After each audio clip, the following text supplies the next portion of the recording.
ఒక చిన్న గుడిసెలో మన కథ ప్రారంభమవుతుంది. అతని వయసు 3 సంవత్సరాలు మాత్రమే. ఒకరోజు అతని తల్లి రొట్టెలు చేస్తుంది. ఆ బాలుడు నేలపై అంబడుతూ అలా అలా మెల్లగా అతను పొయ్యి దగ్గరకు వెళ్తాడు.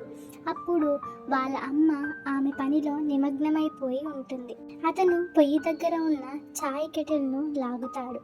వెంటనే వేడివేడి చాయ్ అతని శరీరంపై పడగానే అమ్మా అని అరుస్తాడు. తల్లి పరుగెత్తుతూ వచ్చి తన చీర కొంగుతో తుడవడం మొదలు పెడుతుంది. ఆ బాలుడి దేహంపై కాలిన గాయాలు కనిపిస్తుంటే అమ్మ చాలా బాధపడుతుంది. ఆ కాలిన గాయాలతో ఏడుస్తూ అతను నిద్రలోకి జారుకుంటాడు.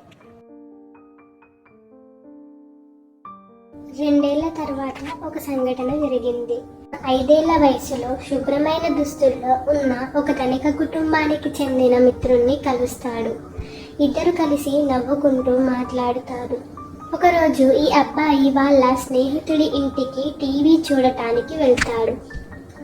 వారు టీవీ ముందు కూర్చొని కార్టూన్ చూస్తూ ఆనందంలో మునిగిపోతారు. కానీ ఒక్కసారిగా ధనిక బాలుడి తల్లి వచ్చి పేద బాలుడిపై చిన్న చూపుతో టీవీని ఆపేస్తుంది. ఆమె ముఖంలో అసహనం, పిల్లల నవ్వు ఒక్కసారిగా నిశ్శబ్దమవుతుంది.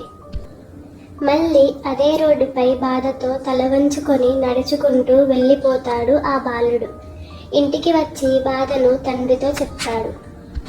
మరుసటి రోజు తండ్రి ఒక పెద్ద బాక్సుతో గుడిసెలో అడుగు పెడతాడు. అది కొత్త టీవీ. ఆ బాలుని ముఖంలో చెప్పలేని ఆనందం. అతడు ఆనందంతో గంతులు వేస్తాడు. ఈ చిన్న గుడిసెలో సంతోషం నిండిపోతుంది. ఆ రోజు నుండి ఆ పిల్లవాడు చాలా సంతోషంలో వాళ్ళ ఇంట్లోనే టీవీ చూస్తూ ఉంటాడు.